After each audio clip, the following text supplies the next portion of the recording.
Essas três coisas me maravilham, disse Salomão, e quatro há que não conheço: o caminho da águia no ar, o caminho da cobra na penha, o caminho do navio no meio do mar e o caminho do homem com uma virgem. Provérbios 30, 18 e 19. A sexualidade humana é um dom especial de Deus à raça humana. E sendo assim, tem poderes incríveis para a vida se desfrutado corretamente. E um tremendo poder destrutivo se for mal utilizado ou abusado. Na sexualidade humana, Deus colocou muito mais do que apenas a propagação da espécie. É uma mistura de almas. Há um sociólogo que disse que, o que eu achei apropriado, que os seres humanos são os únicos que se procriam face a face. Porque para nós não é apenas biologia. Algo está acontecendo alma a alma. Mas nós vivemos numa cultura que tanto subestima como também sobrevaloriza o sexo. Nossa sociedade quer acreditar que o sexo é apenas físico. É como comida. Quando você está com fome, então você se alimenta. Ou é um esporte. Ou seja, encontre algo que te agrade, o entretenimento correto, se encaixe nele e se divirta. Como futebol, tênis. Portanto, a pergunta que se impõe, que se torna importante nessa mentalidade é: o que você gosta? O que te satisfaz? Qualquer ideia de regra sobre sexo será então vista como draconiana. Se bem que até esportes têm regras, não é? Então, segundo a mente atual, se sexo fosse crime, ele parece um crime sem vítimas. Será? Então, pense e me responda. Se o sexo é apenas físico, por que a violação é considerada um dos piores tipos de crime? Por que é tão mais prejudicial à mulher ou ao homem do que ser apenas espancado? Mulheres relatam abusos físicos com muito mais frequência do que quando foram violadas. Porque quando uma criança é abusada sexualmente, quando os adultos ou os reflexos disso ainda são muito vívidos e mais difíceis da pessoa se ver livre, e acabam ficando conectados a vários aspectos da sua vida, trazendo traumas, etc. Por que é tão difícil se livrar dessas consequências? Certamente é só porque uma figura de autoridade, entre aspas, decepcionou ou traiu? Não. Essa ferida na alma é muito mais profunda do que isso, não é? E nós poderíamos ampliar as perguntas. Por exemplo, por que o adultério é tão devastador para um relacionamento? Por que os maiores arrependimentos das pessoas, tantas vezes, são sexuais? Então eu sou pastor. Quando alguém diz assim: pastor, eu tenho que te dizer algo que eu nunca disse a ninguém, é quase sempre algo nessa área. Quase sempre sexual. Tudo em nós, na sociedade, naquilo que mais causa danos, grita que o sexo não é apenas físico, como o ato de almoçar por se estar com fome. Algo muito maior está acontecendo. Então Salomão diz em Provérbios 5, de 15 a 19: beba das águas da tua cisterna, das águas que brotam do teu próprio poço. Ele está usando cisterna como metáfora da sexualidade feminina. Esse é o seu termo, não é, nesse texto. E é o seu tema. Então você entra numa cisterna para obter água. Então ele continua: por que deixar que as suas fontes transbordem pelas ruas e os teus ribeiros pelas praças? Provérbios 5,16. E agora ele muda para uma metáfora de sexualidade masculina. Ele está falando sobre o dom da sexualidade humana, outorgado por Deus, e o seu bom ou mau uso. Então ele diz que elas sejam exclusivamente suas, nunca repartidas com estranhos. Seja bendita a sua fonte. Alegre-se com a esposa da sua juventude, gazela amorosa, corça graciosa. Que os seios da sua esposa sempre o fartem de prazer e sempre o embriaguem os carinhos dela. Provérbios 5, 17 e 19. Essa é a linguagem bíblica. Talvez, na distância, no tempo que estamos de quando essas palavras foram escritas, né, nós possamos não compreender quão contracultural isso foi para aquela época. Nas culturas mais antigas, praticamente havia apenas duas razões para você se casar. Econômica, ou seja, você se casou como uma boa estratégia, escolhendo uma família certa para que a sua se tornasse mais poderosa, a tua família, ao se unir com aquela. E fertilidade seria a segunda coisa. Ou seja, a perpetuação do teu clã, da tua tribo. Não é? Mas aqui Salomão está falando sobre amor e sexualidade, em termos de encontrar prazer erótico em um parceiro que você se entregou por toda a sua vida. Em Provérbios 2, ele chama de esposa a companheira da sua juventude até a velhice.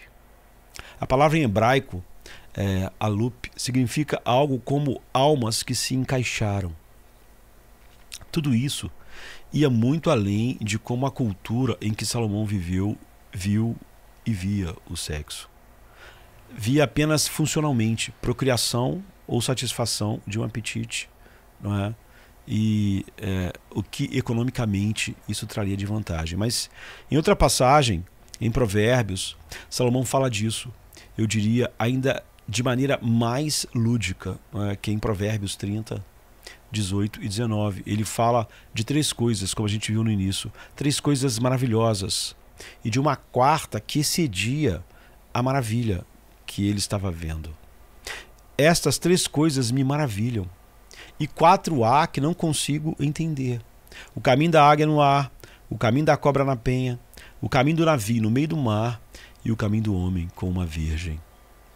Isso é chamado de um poema 3-4, não é? Em hebraico. Era uma forma literária usada para expressar maravilha. Três coisas são fantásticas, mas a quarta extrapola a minha mente. Então a palavra maravilhoso aqui é uma palavra hebraica que significa misterioso, incompreensível, quase divino. Um dos nomes dados a Cristo é este: seu nome será chamado maravilhoso. Então, Salomão diz que o caminho de uma águia no céu, o caminho de uma serpente na rocha, o caminho de um navio em alto mar, era algo assim, porque o ar é invisível e o caminho da águia no ar é misterioso. No entanto, a águia desliza sem esforço sobre ele e através dele. Então ele diz: é maravilhoso. A cobra não tem pernas, ela parece deslizar sobre a rocha quase que de maneira mágica. Como será que isso é possível? Salomão está pensando. Um navio pesando toneladas atravessa o mar. Como? Então nessas coisas, ele diz, parece haver algo mágico, um design especial e misterioso que trabalha de maneira maravilhosa para as nossas mentes e nos enchem de espanto. Desculpa.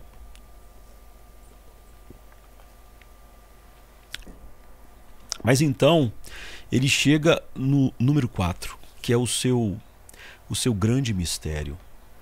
É o caminho de um homem com uma virgem. Ele diz, aquelas coisas são misteriosas, mas há um mistério maior entre um homem e uma mulher em um verdadeiro relacionamento amoroso que se completa num relacionamento sexual.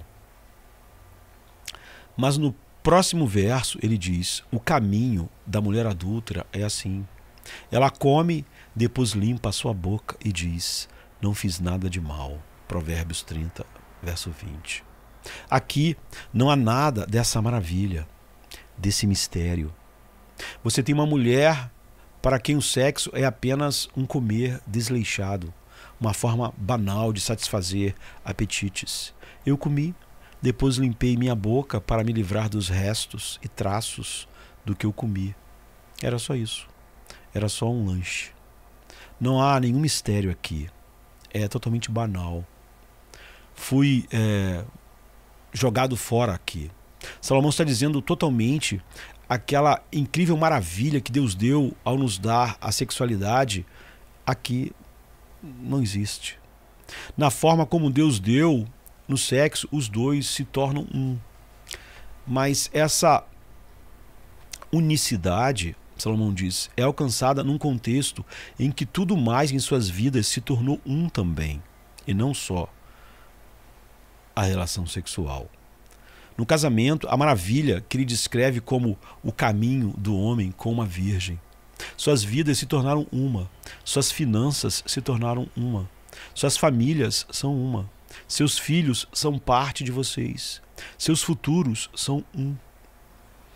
É como pessoas que têm apetite para a comida, mas só por um instante e com um propósito. O que nós temos feito. Então eu como porque gosto, mas depois forço o vômito porque não quero aquelas calorias e gorduras no meu sistema. Não se encaixam no corpo que eu desejo. São um mal para o meu senso estético, para meu sentido estético e para meus propósitos finais. Aquilo era só, para mim, sentir um sabor passageiro. Nos banquetes romanos e gregos havia o vomitório, as pessoas comiam, depois vomitavam. Ele diz, não há aquele senso de maravilha, não é? Quando as coisas são banais. Eu como, depois induzo o vômito. É isso que o cara ou a menina está fazendo, não é? Num sexo casual. Vamos fazer sexo, mas não vou me unir a você. Não vou me unir a você completamente. Eu vou induzir o vômito. Então alguém me disse, bem, eu não sou casado com o meu parceiro, mas eu o amo. Então por que deixou a porta aberta? É a evidência que não há de fato uma entrega. Você retém o direito de sair a qualquer momento e fazer como Salomão disse. Eu amo. Por que precisa de um casamento ou de um papel? Você quer deixar a porta aberta, não é? É exatamente a descrição de Salomão. Ela come, depois limpa a sua boca e diz, não fiz nada de mal. Provérbios 30:20. A palavra de Deus diz que sexo, antes desse compromisso total ao longo da vida, é pecado. Não importa como as pessoas chamem o relacionamento, namoro sério, noivado, qualquer coisa. Esse tipo de poder só será experimentado, diz Deus, depois que uma aliança no casamento tenha sido feita. Alguém pode dizer, eu entendo, o sexo é melhor no casamento, mas qual é o problema de nos divertirmos um pouco? Esse é o retrato do oposto do que a Bíblia diz e do que Salomão vinha descrevendo. Woody Allen disse, sexo sem amor é uma experiência vazia, mas das experiências vazias é uma das melhores. Katy Perry já disse, eu não sei o seu nome, não importa. Não é? Você é meu jogo experimental em música, né? Apenas a natureza humana funcionando. Mas é o oposto, porque você é humano e não um animal. É mais do que apenas a natureza. Nunca é apenas uma experiência vazia. Vazia, mas boa. Aquela junção final que o sexo devia selar, a forma como Deus projetou isso é destruído. Há um livro chamado Hooked, né, que seria viciado. Não é um livro cristão, não é? Mas o livro diz novo conhecimento sobre como o sexo casual está afetando os nossos filhos. É um livro secular.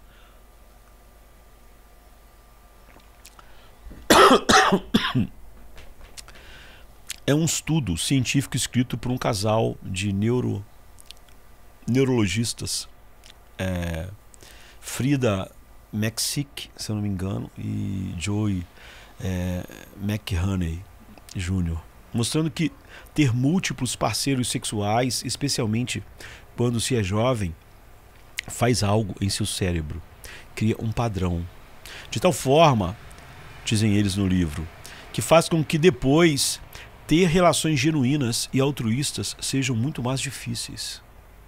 Eles dizem, o indivíduo que vai de parceiro sexual para parceiro sexual está causando em seu cérebro um padrão que o molda de tal forma que eventualmente se torna um padrão normal.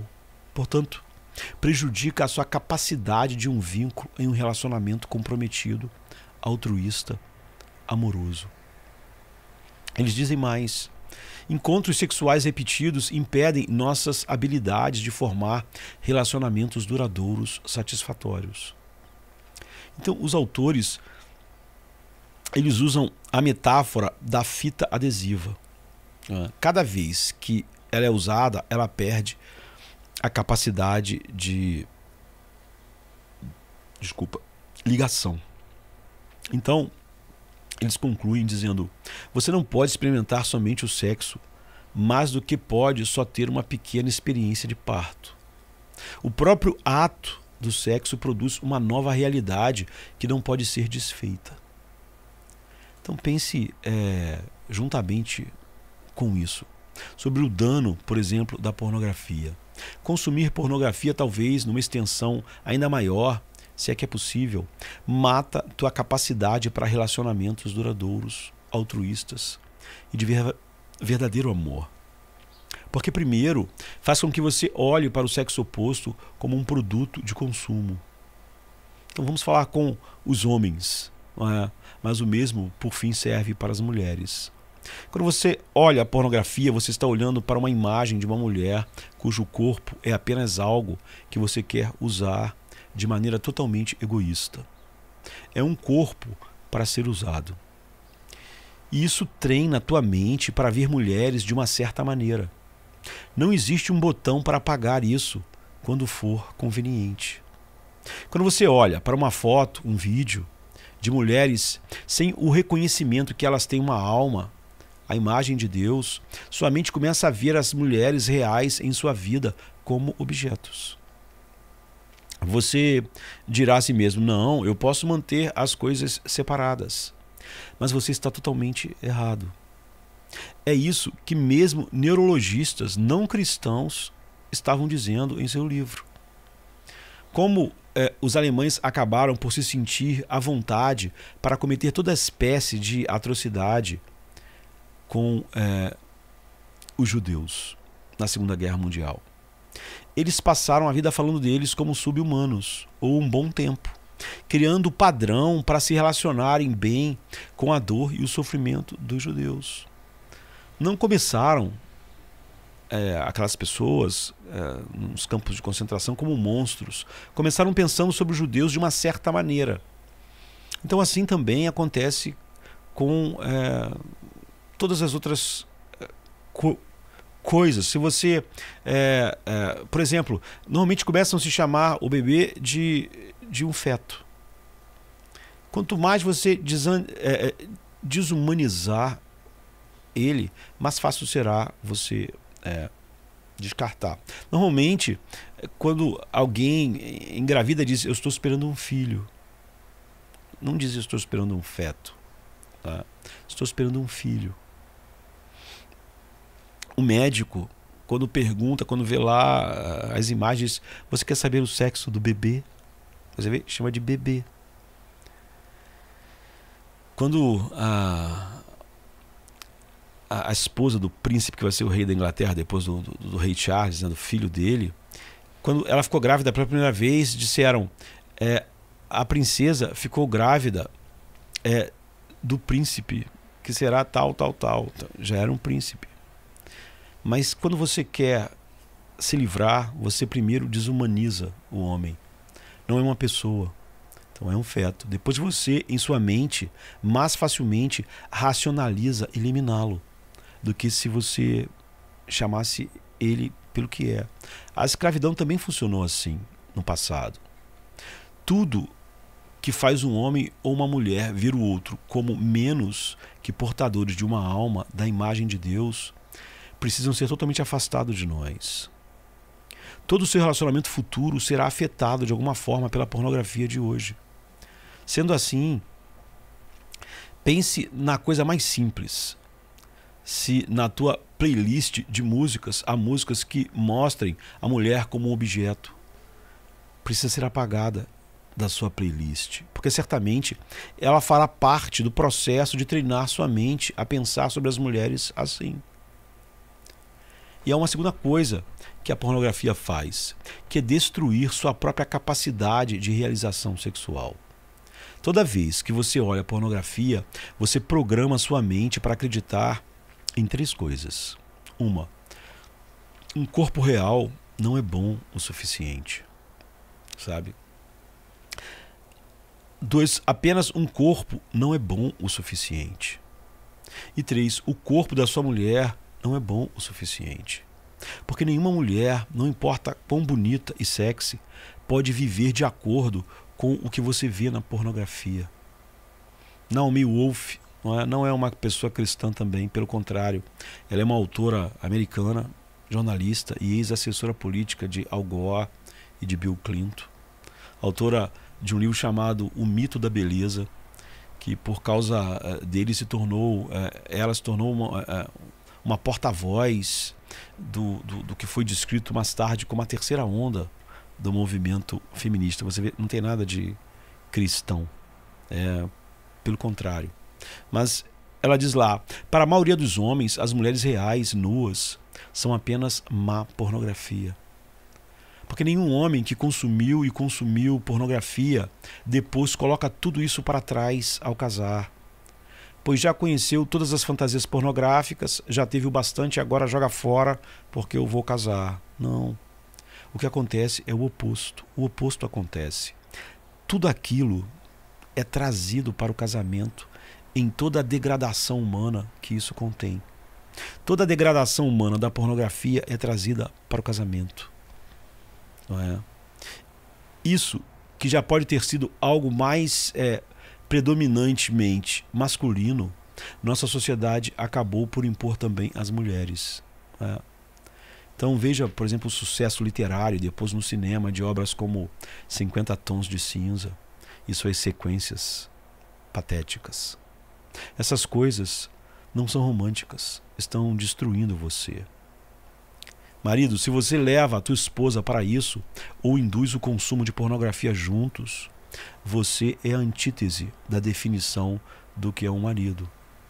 Agora, muitos podem ficar preocupados e pensarem, eu fiz tudo isso, e agora? Talvez alguns se sintam presos a coisas assim ainda.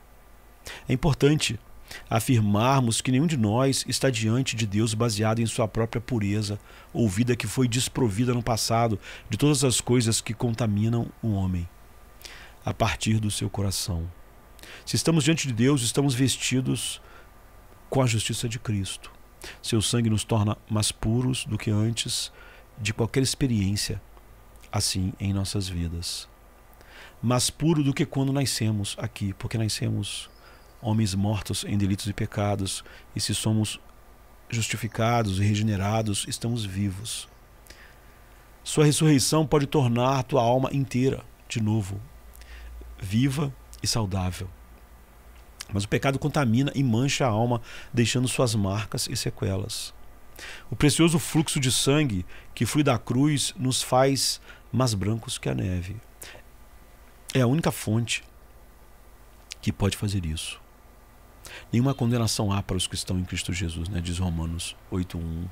A gente podia também olhar 2 Coríntios 5:17, Romanos 6:3 e 4, Hebreus 7:24 e 25.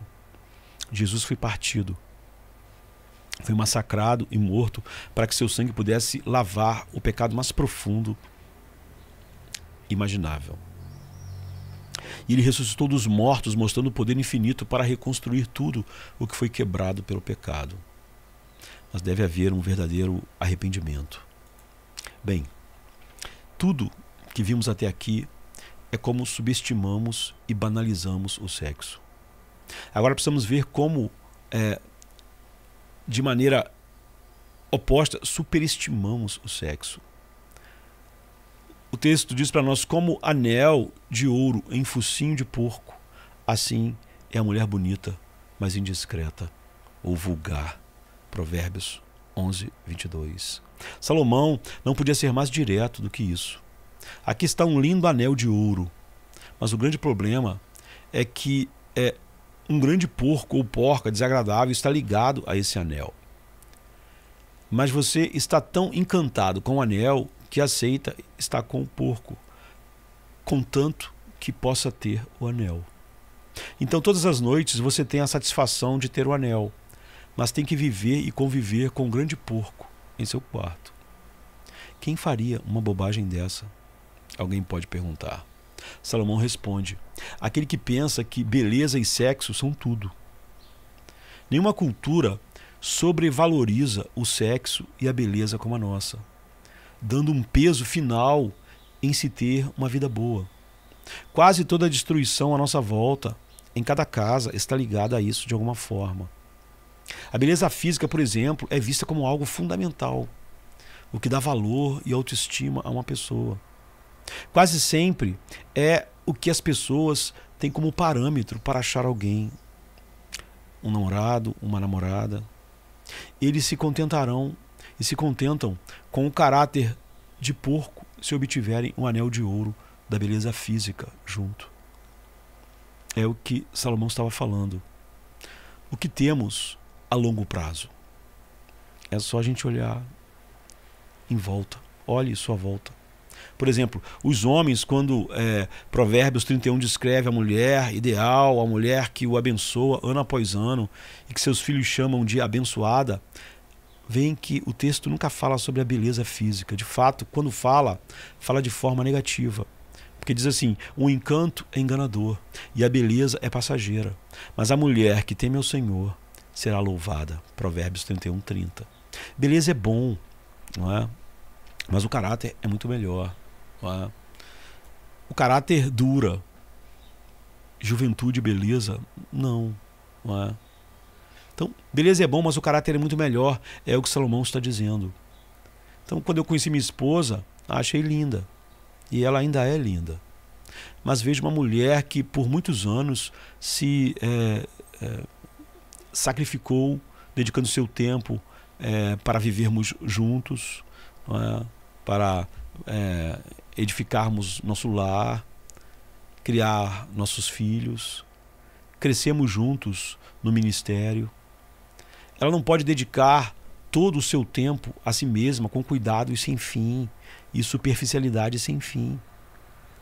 Isso a torna mais linda para mim do que no dia que eu a conheci com 17 anos no colégio. Anos e anos depois, eu sei que no meio da tragédia, ela estará lá. É ela que eu desejo não só no frescor dos nossos 17 anos, é ela que eu desejo quando ando pela dor, quando eu envelheço, quando eu adoeço, quando eu morro. Porque eu sei que ela estará lá. Então beleza é bom, mas caráter é final. Hoje, algumas mulheres pensam na beleza física e se manter jovem como algo tão importante que elas se sentem sem valor sem essas coisas. Ou pior, se sentem bem por causa disso somente. Então, um monte de mulheres vão fazer coisas realmente destrutivas para seus corpos ficarem bem.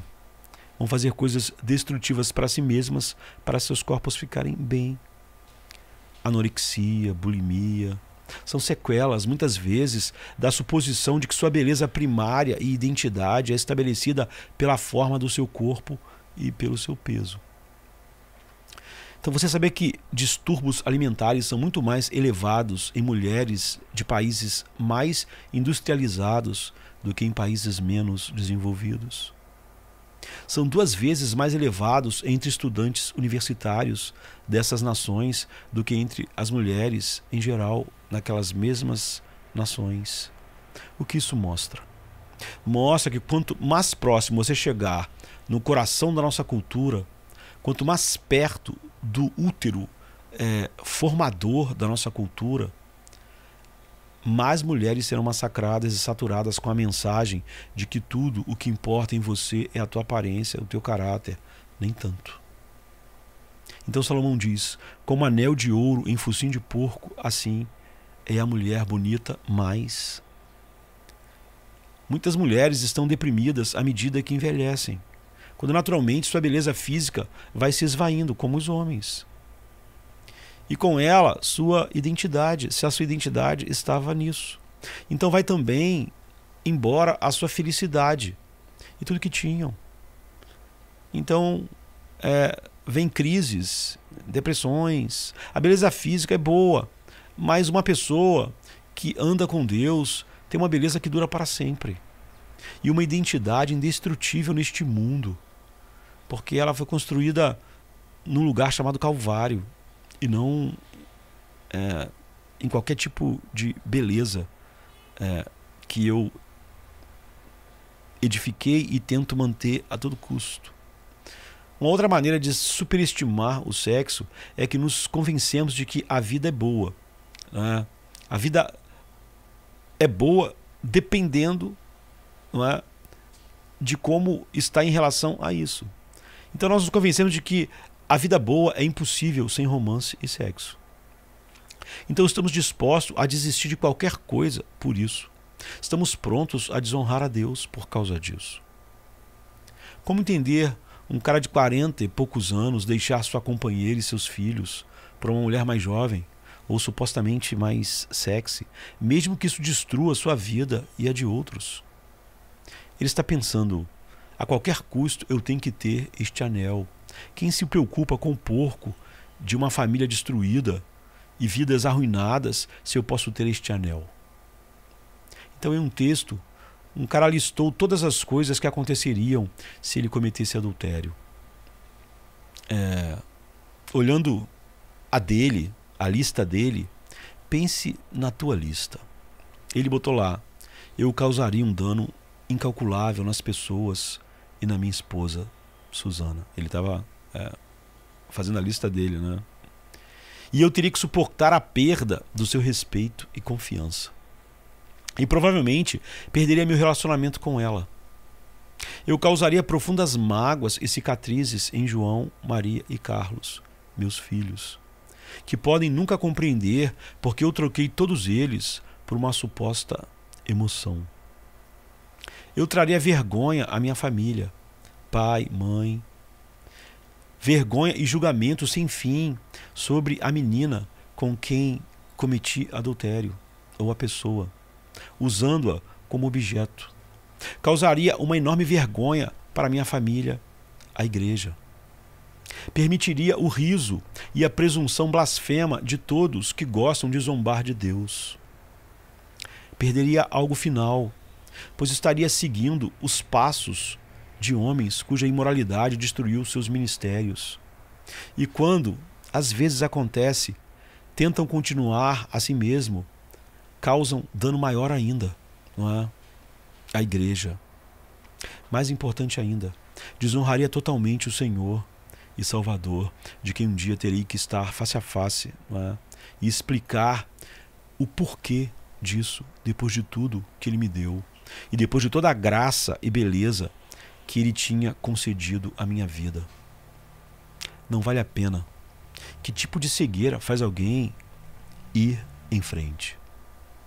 Você pode dizer: mas eu pequei sexualmente, não posso ser perdoado? Sim, pode. Mas pergunte a Davi sobre as consequências mesmo depois do perdão. O poder da graça de Deus não conhece limites. Mas se você se arrependeu realmente de todas as pessoas, deve desejar mais do que qualquer um que as pessoas compreendam como essas coisas são devastadoras e poderosas em suas sequelas. Então eu aviso a todos: nunca se coloque em situações onde esteja vulnerável. Ah, essa pessoa é só minha amiga. Não. Não iria almoçar ou fazer qualquer coisa privada com outras mulheres ou homens. Nunca jogue roleta russa com a tua família. O anel de ouro da beleza ou suposta emoção não vale a pena. Alguns perdem totalmente sua alma apesar de todo o seu conhecimento. O que impede da maioria dos jovens viverem uma vida profunda com Deus, um ministério verdadeiro. Outras pessoas sobrevalorizam o sexo agindo como que não sendo possível ser feliz se não forem casadas. Ou se são casados, pensam que precisavam de um casamento diferente, um melhor, e então seriam felizes, finalmente. Sempre, em seus sonhos, estão invejando o relacionamento de outras pessoas, imaginando o quão melhor eles estariam numa situação diferente da que estão hoje. A beleza, o romance e o sexo são bons, mas não são coisas realmente fundamentais da vida. Provérbios 6:23 diz: pois o mandamento é lâmpada, a instrução é luz, o caminho que conduz à vida. Salomão está dizendo, no relacionamento verdadeiro com o Deus que se revelou em sua palavra, está a verdadeira vida. Não no romance, sexo, em Deus. Pare e pense. Quem foi a pessoa mais feliz que viveu neste mundo? Mais alegre, mais plena. Foi uma pessoa que sempre foi solteiro e não teve nenhum relacionamento romântico. Viveu, morreu jovem e virgem.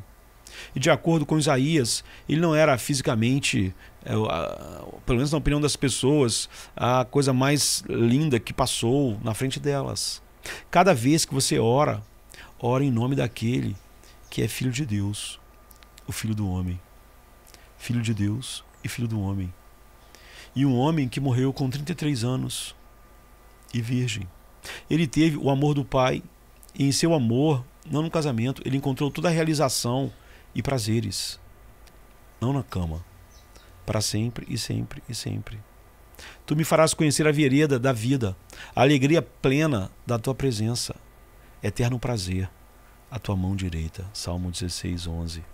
Entenda, os braços finais que procuramos no romance, e Deus criou ele para isso, são os braços dele. Não é? Foi para isso que Deus criou e deu como um dom todas essas coisas. Todas as coisas boas na vida, como placas que apontam para ele. Fonte de verdadeira identidade, felicidade, alegria. O amor que procuramos nos amores da vida, esposa, filhos, amigos, só será plenamente conhecido no amado. Não é? E todos os outros devem ser apenas placas para ele. Romance, beleza e sexo são bons. Não é mal desejá-los, mas você não precisa deles para viver. Não foi para eles que você foi criado. Você não existe para, como o catecismo diz, para que existe homem? Para conhecer Deus e se deleitar nele. Não é? Essa é a razão de nós termos sido criados. Não é? Portanto, não é em nada da criação que você encontra o encaixe que faz a verdadeira e plena vida abundante. Pois nele foram criadas todas as coisas nos céus e na terra, as visíveis e as invisíveis, sejam tronos ou soberanias, poderes ou autoridades, todas as coisas foram criadas por ele e para ele. Colossenses 1,16. Para isso você foi feito e todas as outras coisas. Se você está vivo nele, você está livre do cativeiro do sexo, beleza, romance. Pois o mandamento é lâmpada, a instrução é luz, o caminho que conduz à vida. O que esta verdadeira relação com Deus faz? O texto continua: ele te protegerá da mulher imoral e dos falsos elogios da mulher leviana. Não cobice em seu coração a sua beleza, nem se deixe seduzir por seus olhares, pois o preço de uma prostituta é um pedaço de pão, mas a adúltera sai à caça de vidas preciosas. Pode alguém colocar fogo no peito sem queimar a roupa? Pode alguém andar sobre as brasas sem queimar os pés? Provérbios 6:24-28. Como alguém pode estar livre do desejo sexual que consome a sua vida? Ou, primeiro, o desejo sexual que consome a sua vida ou a sobrevalorização do romance, né? Do sexo, dos relacionamentos. seja capturado pelo infinito amor de Deus em Cristo. Só um cativeiro, entre aspas, mais poderoso pode te livrar desses cativeiros, pois o amor de Cristo nos constrange, porque estamos convencidos de que um morreu por todos, logo todos morreram. E ele morreu por todos para que aqueles que vivem já não vivam mais para si mesmos, mas para aquele que por eles morreu e ressuscitou. 2 Coríntios 5, 14 e 15. Assim, nós vamos poder saber e vamos, com sucesso, usar todas as coisas boas que Deus nos deu. Mas vamos entender que todas elas apontam apenas para Ele mesmo, onde nós realmente encontramos vida e vida abundante. Não encontramos vida e vida abundante em nada na criação. E se usamos o que Ele criou para mostrar as belezas dele mesmo, para mostrar a sua glória e mostrar que só Ele é a vida e a vida abundante, então nós transformamos os bons presentes de Deus em morte, em vez de vida. E é isso que tem caracterizado a nossa sociedade e também, muitas vezes, infelizmente, a igreja. E não a vida abundante, onde Deus não é a nossa vida. Então, que nós possamos olhar todas as coisas e pensarmos como Deus deve ser glorificado através daquilo. Então Ele será tudo o que Ele é para nós em Cristo. Nós vamos receber a alegria e Ele vai receber toda a glória. Amém, querido? Amém. Venha se cansado estás, e eu descanso darei.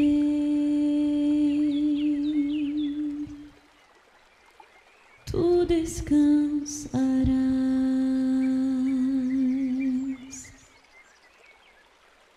Venha a mim se não tens paz, e eu darei paz sem fim. Terás paz sem fim. O meu jugo é leve, o meu fardo graça dá. Tome tua cruz, te darei a paz.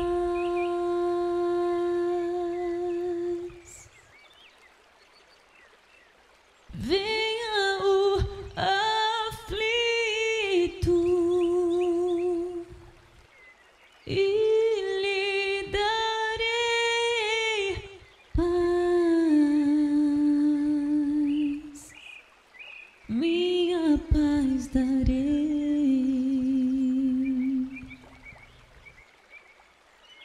Venha a mim na dor sem fim, e eu darei paz, darei minha paz. Acalmar tuas águas e falar ao coração. Tome meu fardo, te darei a paz.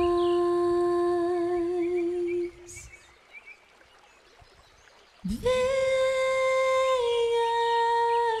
a mim,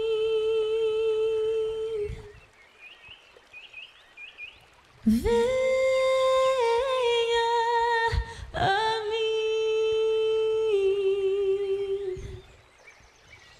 venha a mim.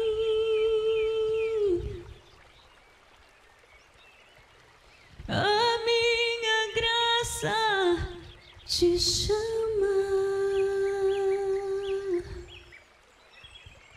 a minha salvar.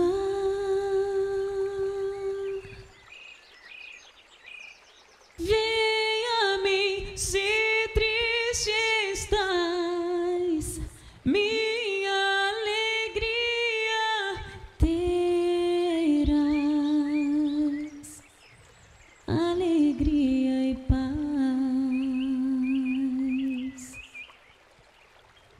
Venha a mim na tua escuridão, eu sou a luz do mundo,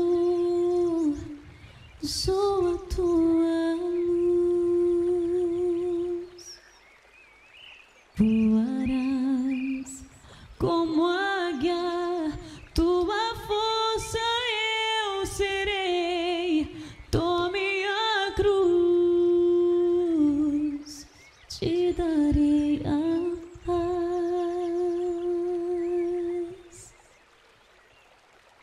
Venha a mim, venha a mim, oh, venha.